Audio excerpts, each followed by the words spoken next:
பிரியமானவர்களே, இயேசு கிறிஸ்துவின் நாமத்தில் உங்களை நான் வாழ்த்துகிறேன். இந்த இடம் வித்தியாசமா தெரியுதில்ல? இங்க ஒரு வாசல் தெரியுது, குகை மாதிரி இருக்குதில்ல? இது எருசலேமினுடைய மதில் சுவர்ல ஒரு பகுதி. திரும்ப ஒரு முக்கியமான ஒரு சரித்திரபூர்வமான இடம். இது சிதேக்கியா குகை என்று அழைக்கப்படுகிறது. பாபிலோன் ராஜா இதற்கு விரோதமாக யுத்தம் பண்ண வந்தபோது இந்த குகை வழியாக சிதேக்கியா தப்பி போனதுனால இது சிதேக்கியா குகை என்று அழைக்கப்படுகிறது. அது மாத்திரமல்ல, கிங் சாலமோன்ஸ் குவாரி என்பதாக அழைக்கப்படுகிறது. நம்ம ஊர்ல கல் குவாரின்னு சொல்லுவோம்ல, அதே மாதிரி இது அழைக்கப்படுகிறது. அப்படி என்னங்க இருக்குன்னு பாக்குறீங்களா? இது உள்ள பாத்தீங்கன்னா ஆச்சரியப்பட்டு போவீங்க. ஒரு பெரிய பட்டணம் இருக்கிற அளவிற்கு இந்த குகைக்குள்ள இடம் இருக்கிறது. கற்கள் வெட்டி எடுக்கப்பட்டு இருக்கிறது. பெரிய ஒரு இடம். நான் உள்ள போய் பார்த்திருக்க, ஆச்சரியப்பட்டு போனேன். பல ஆயிரக்கணக்கான பேர் இந்த குகைக்குள்ளே போக முடியும்.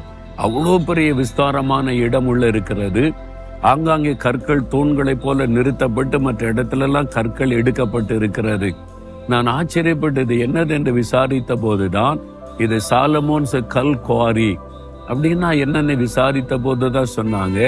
எருசலேம் தேவாலயம் கட்டப்பட்டதில்ல, எவ்வளவு பிரம்மாண்டமா எல்லாமே பெரிய பெரிய கற்களை வைத்து அந்த எருசலேம் தேவாலயம் கட்டப்பட்டது.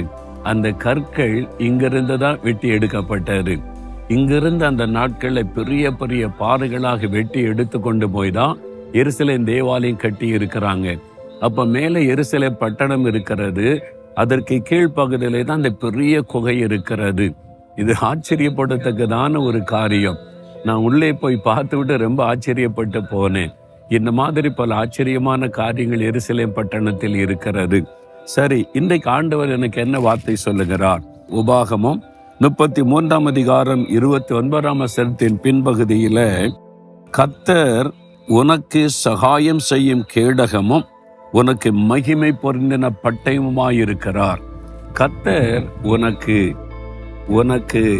கேடயமாயிருக்கிறார், பட்டயமாயிருக்கிறார் என்று வசனம் சொல்லுகிறது. இந்த ரெண்டுமே எதற்கு பயன்படுத்துவாங்க? யுத்தத்துக்கு போகும்போது யுத்த வீரர்கள் கையில வச்சிருப்பாங்க. இடது கையில கேடகம், வலது கையில பட்டயம் வச்சிருப்பாங்க. எதற்கு? கேடயம் எதிரி தன்னை தாக்காதபடி, நாம் காயப்படாதபடி நம்மை பாதுகாக்க. பட்டயம் எதிரியை தாக்கி அழிப்பதற்கு. கர்த்தரே நமக்கு கேடயமாயும் இருக்கிறாராம், பட்டயமாயும் இருக்கிறாராம். எவ்வளவு பாக்கியம் இல்லை? நமக்கு எதுக்குங்க இதெல்லாம் அப்படின்னு கேட்டா, மனிதர்களோடு சண்டை போட இல்லை, பிசாசோட சண்டை போட. பிசாசு நம்முடைய எதிரி. அவன் தானே பிரச்சனை உண்டாக்குறான், பயத்தை உண்டாக்குறான், கலக்கத்தை உண்டாக்குறான், வேதனை உண்டாக்குகிறான், நம்ம குடும்பத்துல பல நஷ்டத்தை உண்டாக்குறான், நெருக்கத்தை உண்டாக்குகிறான். அவன் நம்மை தாக்குகிறான். அவனால் நாம் சேதப்படாதபடி பாதுகாக்கிற கேடையும் கர்த்தர்.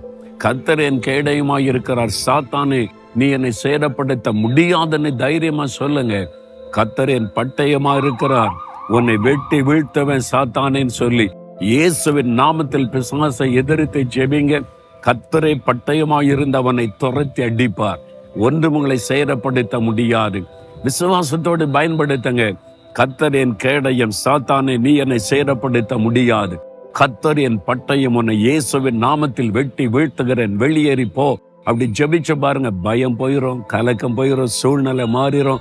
இன்றைக்கு ஆசீர்வாதமான மாற்றம் உங்களுக்குள்ள, உங்க வீட்டுல நீங்க ஊழியம் செய்யற இடத்துல வந்துரும் பாருங்களேன். நீங்க சொல்லி பாருங்க. இப்போ அப்படியே கரம் வைத்துங்க. கர்த்தர் என் பட்டயமா இருக்கிறபடியால் சாத்தானே உன்னை வெட்டி வீழ்த்துகிறேன் இயேசுவின் நாமத்தில். இயேசுவின் நாமத்தில் உன்னை துரத்துகிறேன். கர்த்தர் என் கேடயமா இருக்கிறபடியால் நீ என்னை சேதப்படுத்த முடியாது, என்னை பாதிக்க முடியாது. இயேசு கிறிஸ்துவின் நாமத்தில் உன்னை மேற்கொள்ளுகிறேன். ஆமேன், ஆமேன்.